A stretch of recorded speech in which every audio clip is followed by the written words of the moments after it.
Assalamualaikum warahmatullahi wabarakatuh. Jumpa lagi dengan tematik Bahasa Indonesia kelas 4. Kali ini kita akan belajar tentang menguraikan pendapat pribadi tentang isi sastra, yaitu berupa cerita atau dongeng. Pembelajaran kali ini adalah kompetensi dasarnya 3.3, menguraikan pendapat pribadi tentang isi buku sastra, baik cerita, dongeng, dan sebagainya. Sedangkan di 4.4, mengomunikasikan pendapat pribadi tentang buku sastra yang dipilih dan dibaca sendiri secara lisan dan tulis yang didukung oleh alasan.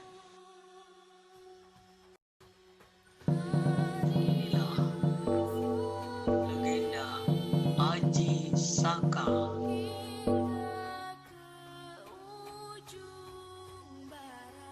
Suatu hari, datanglah seorang pemuda bijaksana bernama Aji Saka yang berasal dari bumi Majeti.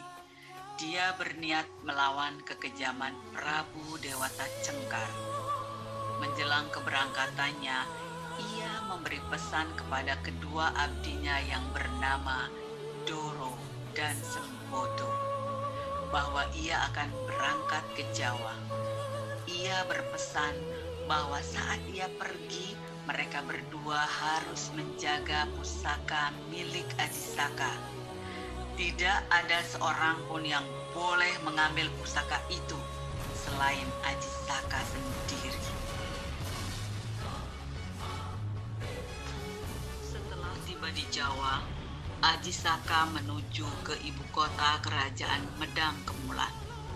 Ia kemudian menantang Dewata Cengkar bertarung. Setelah pertarungan yang sengit, Aji Saka akhirnya berhasil mendorong Prabu Dewata Cengkar ke Laut Selatan atau Samudra Hindia. Akan tetapi, Dewata Cengkar belum mati. Ia berubah wujud menjadi bajul putih atau buaya putih. Maka Aji Saka naik tahta sebagai Raja Medang Kemulan. Sementara itu, seorang perempuan tua di desa Dadapan menemukan sebutir telur dan meletakkannya di lumbung padi. Beberapa waktu kemudian telur itu hilang. Akan tetapi dalam lumbung itu ada seekor ular besar. Orang-orang desa berusaha membunuh ular itu. Akan tetapi secara ajaib, ular itu dapat berbicara. "Aku anak dari Aji Saka.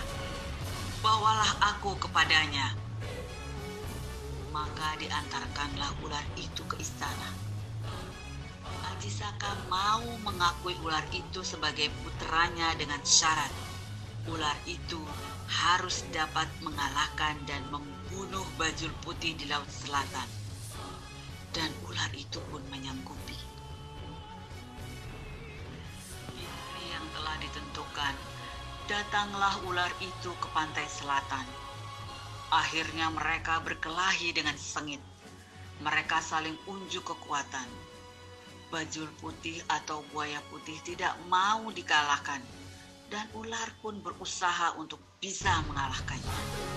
Akhirnya, bajul putih dapat dikalahkan oleh ular.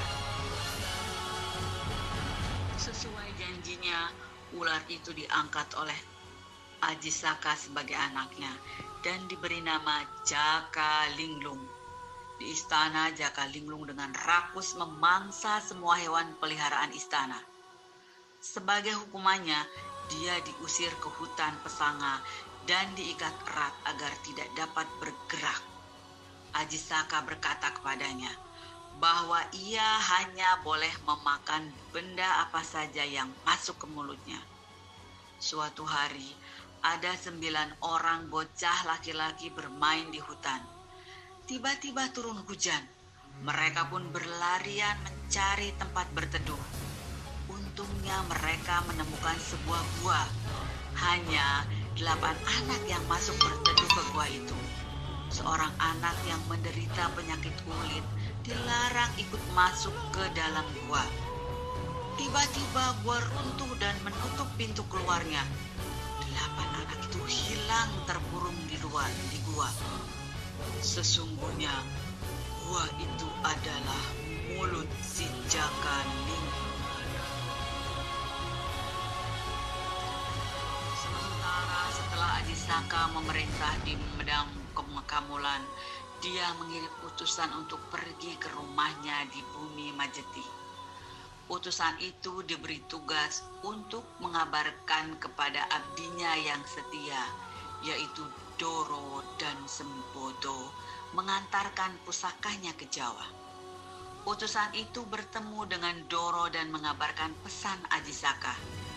Maka Doro pun mendatangi Sembodo untuk memberitahukan perintah Ajisaka. Sembodo menolak memberikan pusaka itu karena ia ingat pesan Ajisaka. Tidak ada seorang pun kecuali Ajisaka yang boleh mengambil pusaka itu. Doro dan Sembodo saling mencurigai bahwa masing-masing pihak ingin mencuri pusaka tersebut.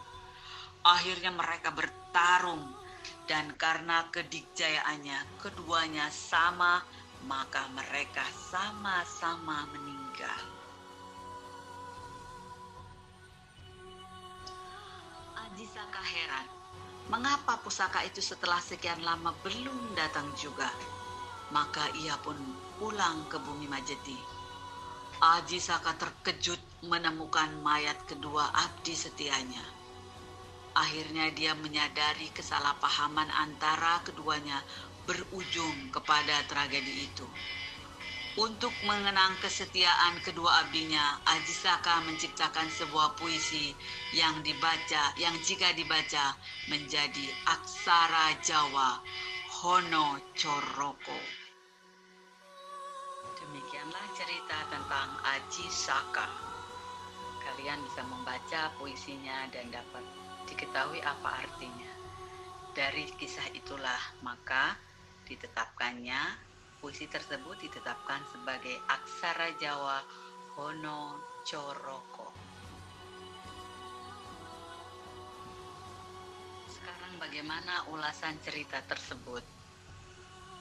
Yang pertama adalah tentang inti ceritanya. Betapa pentingnya berkomunikasi dan mengkomunikasikan segala sesuatu dengan jelas dan dapat dipahami. Manfaat dari cerita tersebut, kita dapat mengambil pelajaran dari cerita yang dibaca. Nilai-nilai yang terkandung dalam cerita tadi yang positif adalah sikap pantang menyerahnya Ajisaka dalam meraih apa yang diinginkan.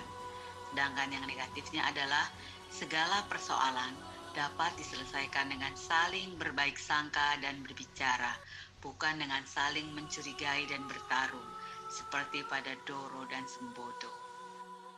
Semoga cerita tadi dapat banyak hikmah yang kita ambil. Wassalamualaikum warahmatullahi wabarakatuh.